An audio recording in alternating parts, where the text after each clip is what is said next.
My name is Trey Borden, and I'm 31 years old. Today's date is September 23rd, 2015, and we are in Sacramento, California. And I'm here to interview my mother. My name is Carol Borden. I am 70. Today's date is September 23rd, 2015. We're in Sacramento, California, and I am Trey's mother. So I guess where I'd like to, there's some couple places I'd like to go because we don't often have the chance to talk as long as this, which is unfortunate. But I want to kind of hear a little bit more about some things about your background or kind of how you grew up that I may not know. I would say kind of what do you what do you miss most about childhood if you miss something? Um, Probably frivolity, the desire for more um, spontaneity, frivolity in terms of a family setting. Ours was not that kind of carefree um, family situation. It was, I'd say, fairly middling to serious as opposed to a family that played around a lot or had that kind of interaction. So I think that lightheartedness is something I wish that I had had. So when you say seriousness, is that kind of based on your parents' demeanor, or kind of growing up in the South, or kind of what made it so serious? Well, I think it was more my parents who were, my dad was always working. My mom was, kind of always there, but not a very communicative kind of person, you know. So we were all there. I mean, there were five of us, so there was a lot of activity, but there wasn't that, we weren't that family from television that had the hugs and the I love yous and let's play in the backyard kind of stuff. That we wasn't that kind of a family. How do you think that influenced how you and Dad raised us? Do you feel like we had that? I feel like you had more of it than we did, than I did, and I think your dad might have had more of that, just kind of more of an effusive kind of friendliness in his family than I had in mine. Um, and I hope that there was more of that in your growing up, you and Lynn, than and even so, I mean, looking back on things that we did, things that we wanted to do but didn't do, or whatever, I think you always look back and think that there are things that you would like to go back and do, augment in some way. Do you, I don't really know. I don't know a ton about your relationship with your mom. What are the similarities and differences between your and my relationship and your and her relationship? Sometimes I think there's no difference. Well, tell About- me more about that. because it was she was rather difficult to know and to get along with. I mean, we talk a lot more, we fuss a lot, but with mom, it wasn't so much. Called her mama. It wasn't so much that kind of exchange. It was just her way of not. I mean, she was there and very directive, but there wasn't much give and take and conversation and Was discussion. she not very warm? No, not very, Hmm. not very. Interesting. And how did that relationship kind of play into at least how you tried to be as a mom? Well, I think you learn a lot about being a parent as you grow older. Um, it was difficult with my mother because we were very. I think we were a lot more alike than I recognized then, and I've come to realize that as I look at our relationship that you are a lot like. We share a lot in terms of a lot of things, temperament and just our perspective on doing stuff. Um, but and probably the thing, and as I grew older, as I got married and I went back home and stayed that year when your dad was in Vietnam, long before you guys, because we were together so long before we actually had the kids. Um, I began to see a little bit of difference in terms of being able to. I was far enough away from her and the family to begin to have a different perspective. But really, the changing point was when you were born, because mom came out. My father had died by then, and mama came out when you were born, and I wasn't quite sure how that was going to work. Um, we were in a one-bedroom apartment, and I mean, it was a spacious apartment, but still, it was one bedroom, and we didn't have that kind of close relationship.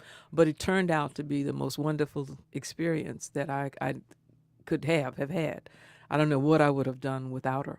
And in that, I think she stayed a month, and in that month, our whole relationship turned around in terms of me being able to. There was no bickering, none of that stuff that we had had before.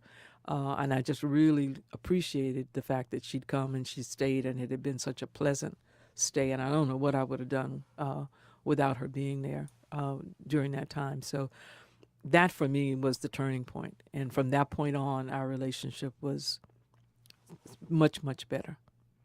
I never didn't know that.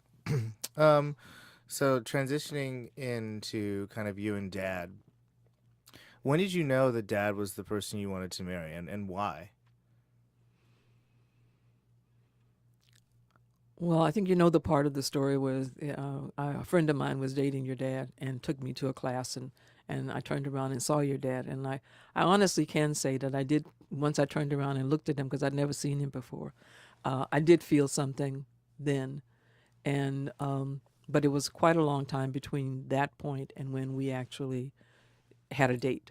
And that is a crazy relationship. But anyway, we finally did have a date, and our relationship got started from that point on. And really, I think once I don't know, it just kind of grew. It kind of grew, and I just liked him. I liked him. I liked being around him, and I liked talking to him, which was really what got us started in knowing one another. Was we were in a seminar together, and we sat together and we talked and kind of got to know one another, and um, that was the beginning.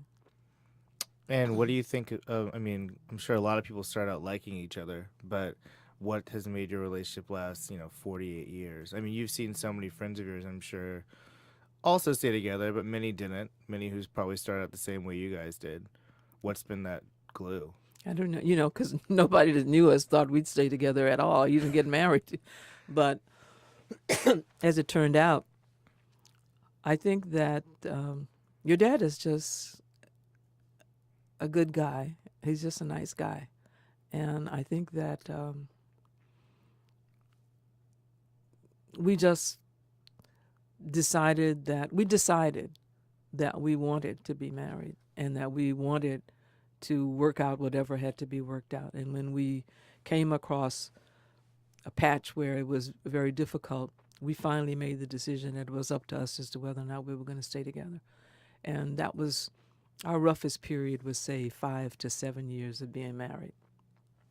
And then once we left, Is that like with the 60s, or when you guys it both was had those jobs or whatever? Like, describe that period a little bit more. well, during that period, your dad was after he came back from Vietnam, and we moved out here, and now I guess we were maybe 3 years married, 2 years married, and then he was flying, a lot, and gone a lot. But you start wondering whether or not this is going to work, or whether or not you're going to, click, or actually feel that relationship with another person. And how long after you'd been married did he go to Vietnam? Like, wasn't it pretty He- soon after that? Right after, a year after, he was in pilot training for the year. We got married, and then he went for a year, and then he came back. So So you hadn't spent that much time together married that much. no, we had that 1 year in pilot training, and then he went to Vietnam, and then he came back, and we came to California from Texas, and he was still in the service for another 3 years, 2 years, because they had a 5-year commitment. And then when we got to the end, and he got out and went with the airline, then we moved to Davis. But that was a period where, I mean, it was, I don't know, it was wondering whether or not you were enough, whether this was the right person, whether the sex was good enough or whether there was somebody else. And it was, it just seemed like there was that period of kind of free flowing. Maybe I should be, and then I had gotten way off into Esalen and other kinds of self-development classes of one sort or another, and started dragging him. And finally, I dragged him to one that stuck, and that's how we got involved with the Institute of Human Abilities, and Just the eventually commune. this is the organization, and eventually we ended up moving into that commune for a year, and it was during that period where we really had to deal with all of the issues that we thought brought us there. Am I happy with who I am as a person? Whether he was happy with himself as a person. Were we going to make it as a couple? Or did we need other people in our lives to make it all work? Or what? And I think while we were there, we decided that we were going to be together, and that we were responsible for whether we stayed together. It wasn't something that happened to you or somebody that happened to you. It was us deciding that, hey, we're gonna make this work.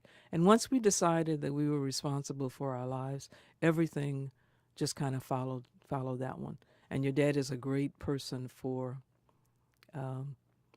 figuring things out and then just being mellow about it. I'm the one that goes off, but he's always been able to say, okay, Cool. Carol, let's get back to this without being heavy-handed. He's never been that kind of person.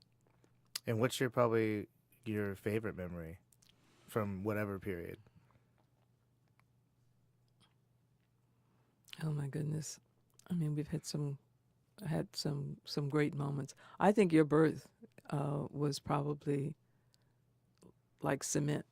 It had been so long before I was able to get pregnant, before I got pregnant and sustained a pregnancy, and then everything that went into that happening, realizing that I was actually pregnant, we were actually going to actually have a kid, and then, going into labor on the raft and going into this hospital that we hadn't anticipated, and then going through another week of labor, and then finally them doing the cesarean and you popping out. It was like the most incredible thing I had ever experienced. Well, that's sounds great. Um, when you've seen me kind of in these relationships since coming out, especially, and you've met several of them. I mean, what do you? I mean, well, I guess I'd rather focus on who do you see me being with, and why do you think these things? Why do you think I've chosen the people I've chosen? If you have an opinion, this is your chance. And who do you envision me with? Because I'm thinking a lot about kind of like what's the next step, probably a partner. A lot of different things becoming more cemented, especially as I kind of head into a more established phase of my career. What kind of who do you think? What lesson do you think I should have learned, and who do you see me with? Well, I don't know a person that I see you with. I know the kind of person that I That's what I want. mean. I want for you someone who is supportive, someone who I'd like it to be someone who shares your background, you know, um, Meaning, meaning black, mm, someone with whom you share all of that legacy and tradition with. But even more important than that, somebody who loves you, cares about you, is wanting to have a shared experience with you, and is supportive of you. I think it will be someone who intellectually is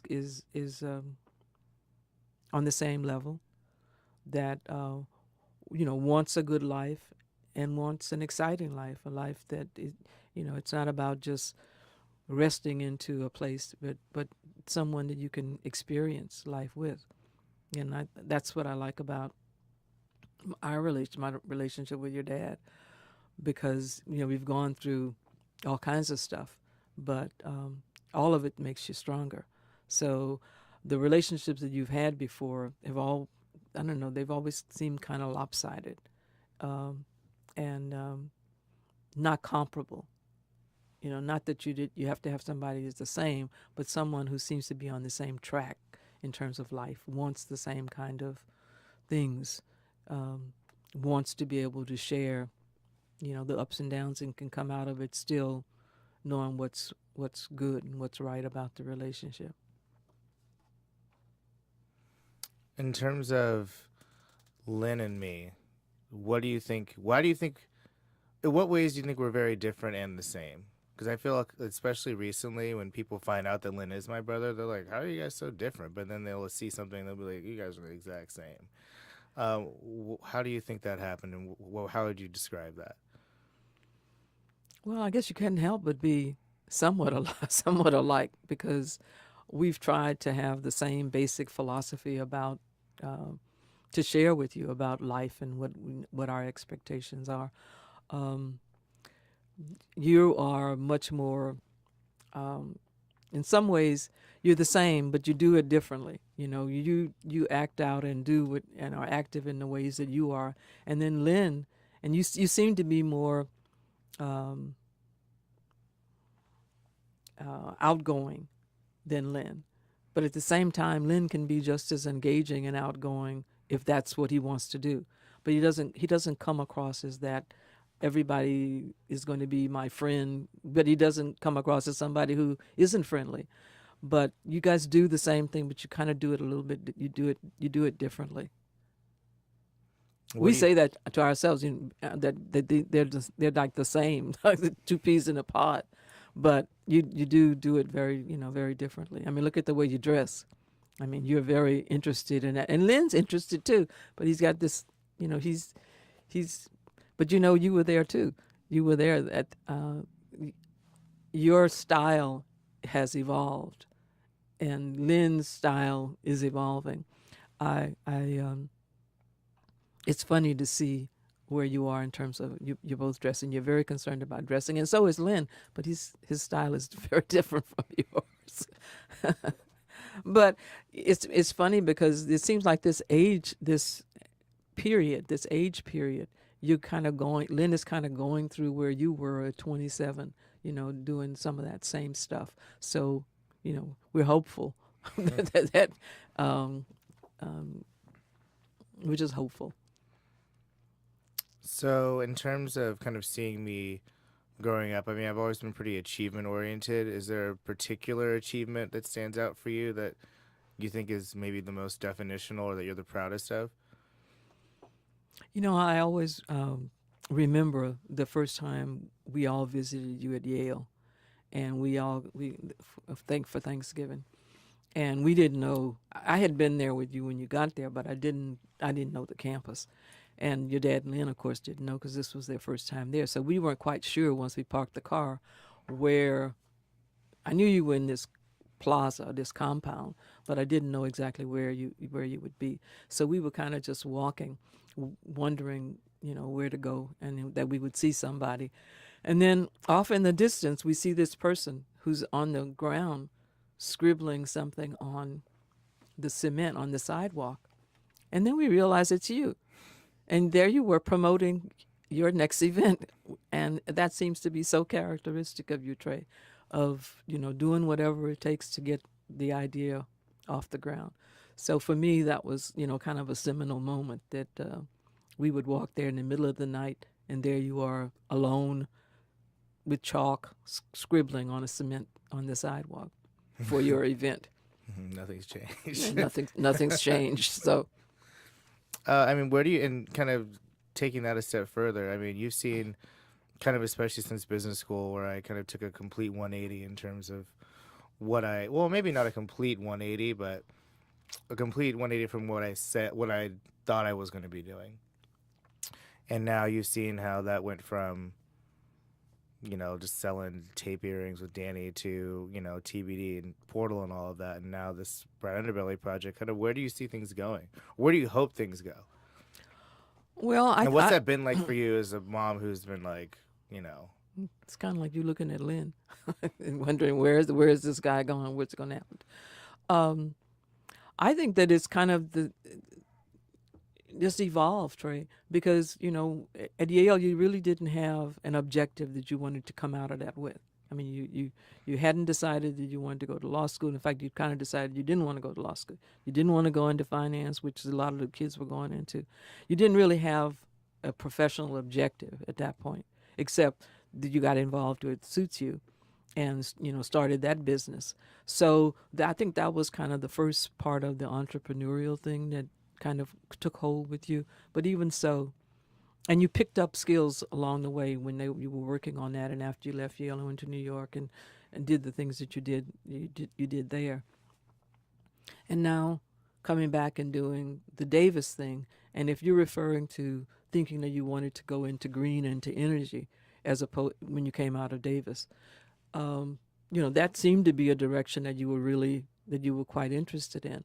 And then all of a sudden, you start getting involved in all these arts kinds of ideas and projects. And Danny was just the kind of the beginning. That's probably been the most surprising thing. I never thought either one of you guys would go into the arts, and here you are both enmeshed in it, which is a real surprise because you didn't particularly show that kind of interest. I mean, you did the music, you did your oboe thing, bassoon. I don't know why I guess over bassoon, and then Lynn with his, did the flute. And you guys seem to be interested in that, but that was never a calling. I never thought that the arts were. And even though we did a lot of going to the museum because of my activities, I never really saw you going in that direction.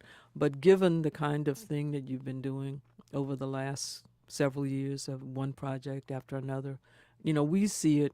Your dad and I talk about it all the time. We kind of see you evolving into a business that has a lot of facets, that is the business you are the owner of, and kind of the glue of, but you do lots of different kinds of things that are art related, but then they're like Portal. I mean, Portal is like art related, but it isn't that. It's really talking about a larger issue of involvement. I like the term placemaking because I think that's something that you do really well. You have a great ability to get people to get involved with you. People like working with you. You're able to keep them involved. And as we look at what you've been doing, it looks like Exhibit S is just everybody that was involved, that you got involved in that, is doing well in their own way.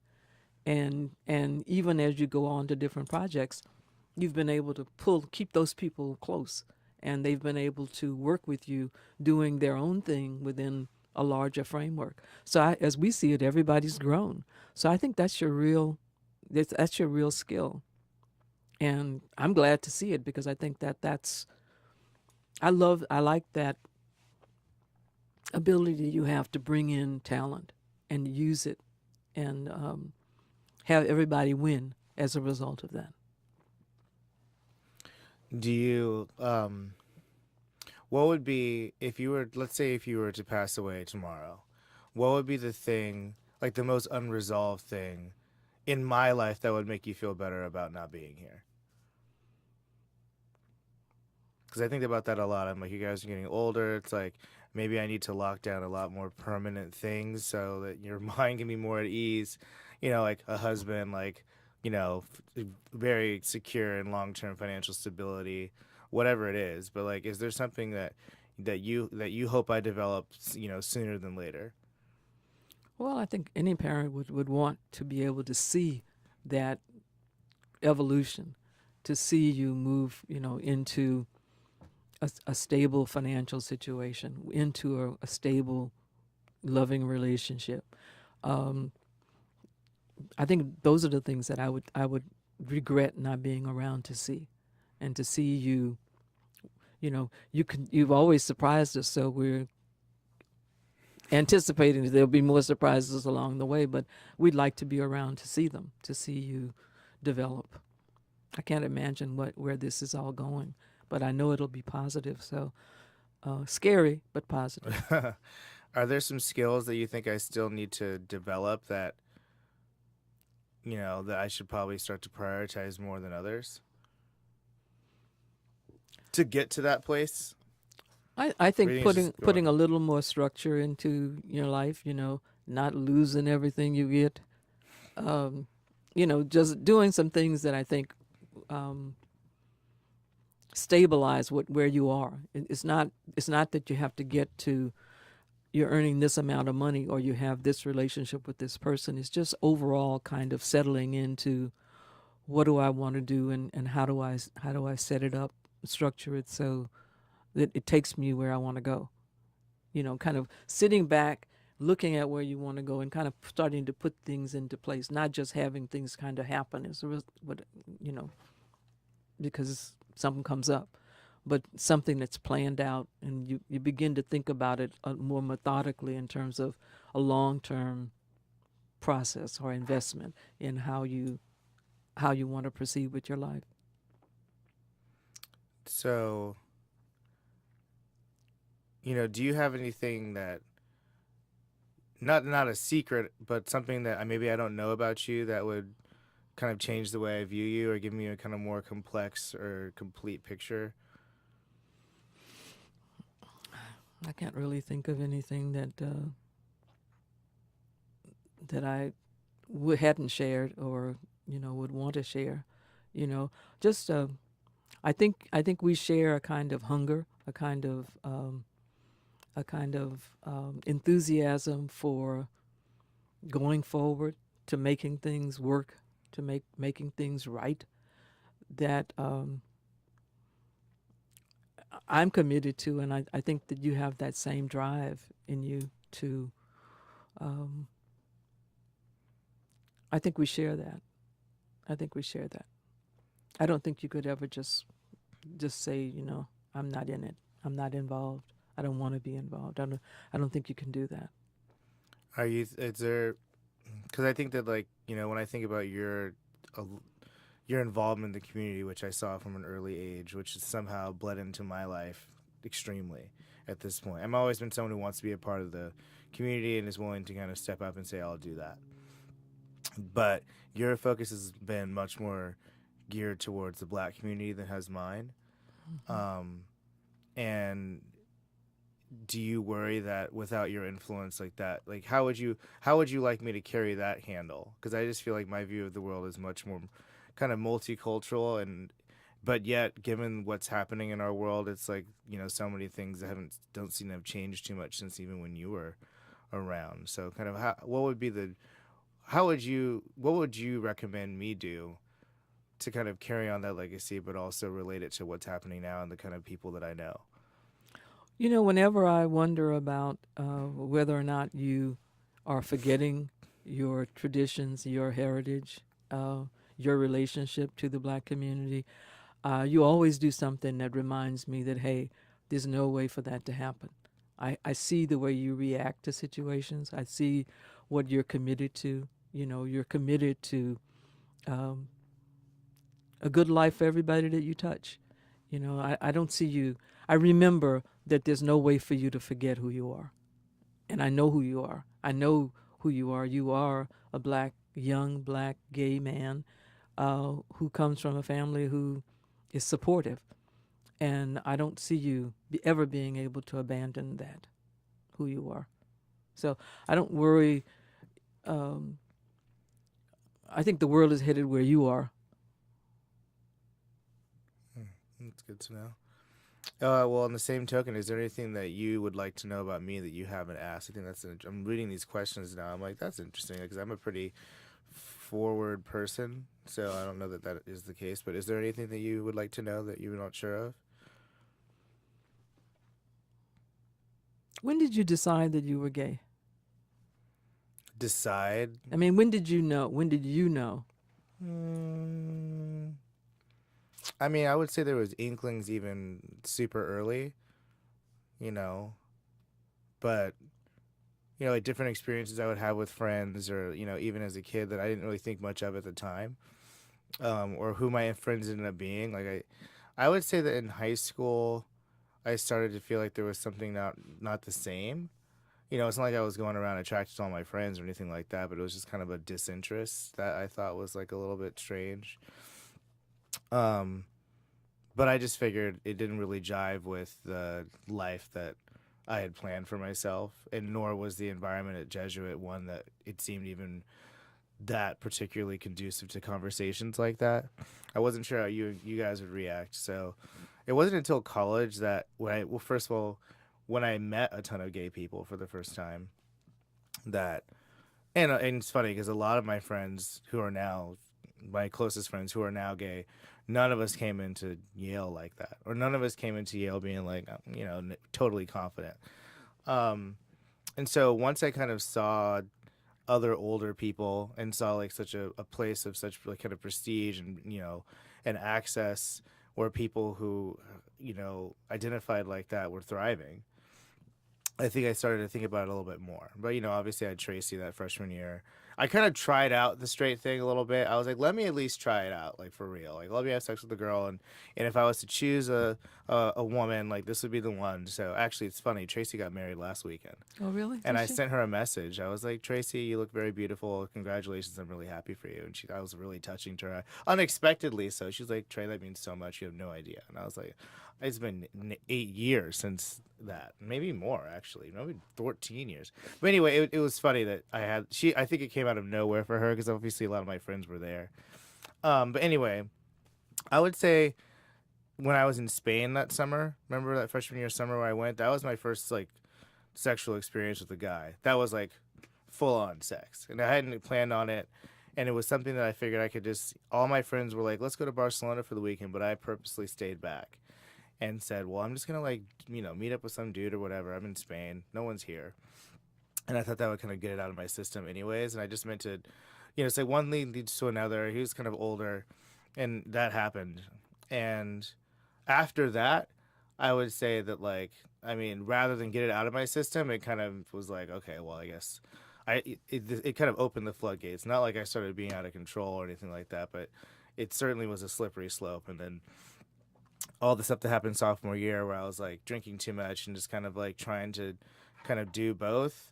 That's when I just if there was a decision point, it was like, I need to take control of my life and I need to take control of my identity, and I've never been a person that wasn't confident. But, I just basically made the choice that, if I can accept this about myself, then like screw anyone who won't. And that even applied to you guys. Because I had so many friends who would be out to like a small group, but I'm like, that doesn't really work for me. It doesn't work to kind of compartmentalize who knows me and who doesn't. It's never really worked. And so once I just accepted it, it was pretty much everything kind of came from that. So I would say that moment when I told you guys at grandma's house on Thanksgiving, that was when I was like, all right, well, that's done. So everyone else in the world is going to have to support this, or that's it. And I think that people take the cue from you. I mean, the best experience of that was that like that's when I got all these leadership positions. That's when I could really like not give a fuck. I'm like I love myself, and everyone else is gonna have to love that. And there's certainly things I could improve upon, but it's not my core identity. You know, so I think that's given me a lot of confidence, and I think that that's actually why I was able to relate to so many different types of people, because it's just there's a genuineness there that I wouldn't have had if I had been trying to kind of fake it. I think that's one of the things that your dad and I really respected about this when you told us. It was there was never a question of our relationship with you. We were never that was never in jeopardy. We were never would never have not been there uh, totally for you. It was a difficult time for us because it just wasn't what it wasn't what our plan was for you, and it was so done when you told us. But it has really been a source of respect for you, seeing how it's not an issue. It's not an issue as to whether or not you're gay. You don't. It's not an issue for you, and it's not an issue for us. And I think the way you've handled it, the whole thing, really helped us to be able to wake up and understand that this is the way that it is, and it's you. And if it's you, we're there. Is there any points now where like it still caused you discomfort in terms of like your friends, or like how you describe my relationships or anything like that? I mean, do you have any discomfort around I guess you kind of just answered this, but how apparent it is, not because of my behavior per se, but by how much like I don't care who knows about that. I think that initially there was some of that reluctance. I tell you, one of the things I think really helped us, and we only did it one time, was I don't know the name of the group, with the parent group P for, flag, is that it? I think so. Yeah. Fly? But we went to one session with that, and just seeing the different people, the different parents that were involved, and people's stories, it just, I don't know, it just made it a lot more real and acceptable, because it wasn't not normal, and people were sharing and all that, and we only needed to go that one time. But as this has progressed, no, I don't have any qualms about it, and talking about it. Generally people don't, nobody brings it up. I mean, they Mm. know you're gay, but they don't. Nobody said that. Few people have ever said anything, and we've always been able to. I remember one time, I think Milam asked me about uh, how is what all this that's happening with Trey, and I said, Trey's doing. Oh, how have people been responding to you in this situation? And I told him, I said, Trey's doing fine. Trey's not the issue, and I think we really feel that you're not, and we've totally accepted it, because we accept you, Well, that's very nice to hear. and we want the best for you, and I think it was your acceptance of you, Trey, that made all the difference. Do you, if you could give me, I mean, because we're running out of time now, but that was really great. I'm glad we talked about that because we haven't talked about that explicitly ever. Um, what would be your piece of advice? I mean, you're like the smartest, most hardworking person I know. Sometimes very frustrating, but never not the most admired person in my life. So, given all that you've experienced and learned from, like, what would you want me? What's your takeaway?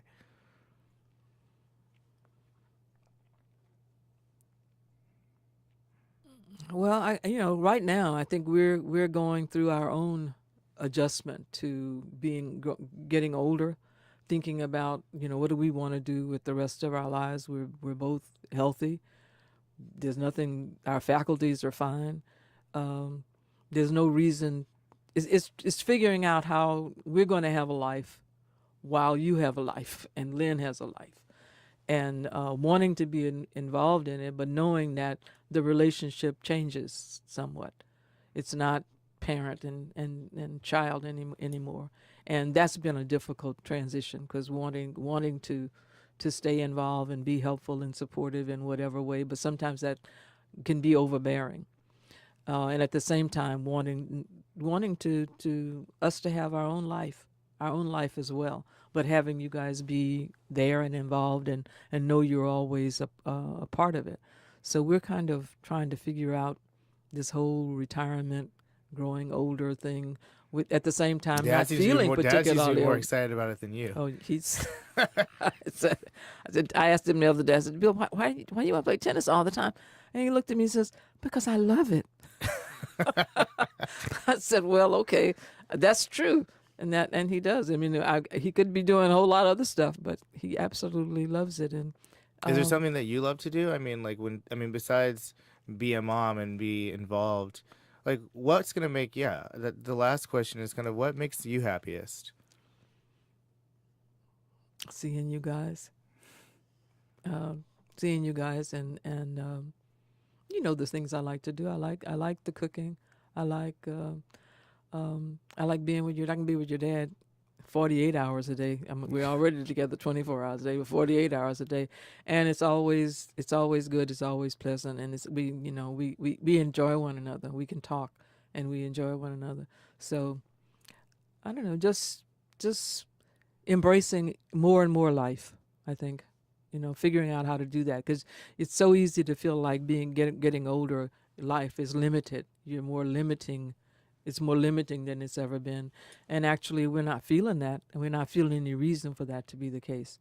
It just is exploring opportunities to still feel involved, still feel active, still feel supportive in your lives, but at the same time, enjoying ours. I mean, ours meaning just the two of us, as opposed to, the four, thinking of us in terms of the four of us. You don't ever totally disregard that, but at the same time, there's a life aside from Trey and Lynn. Okay, well, thank you for doing this with me, Mom. I love you. Oh, I love you too, Trey. It's been great.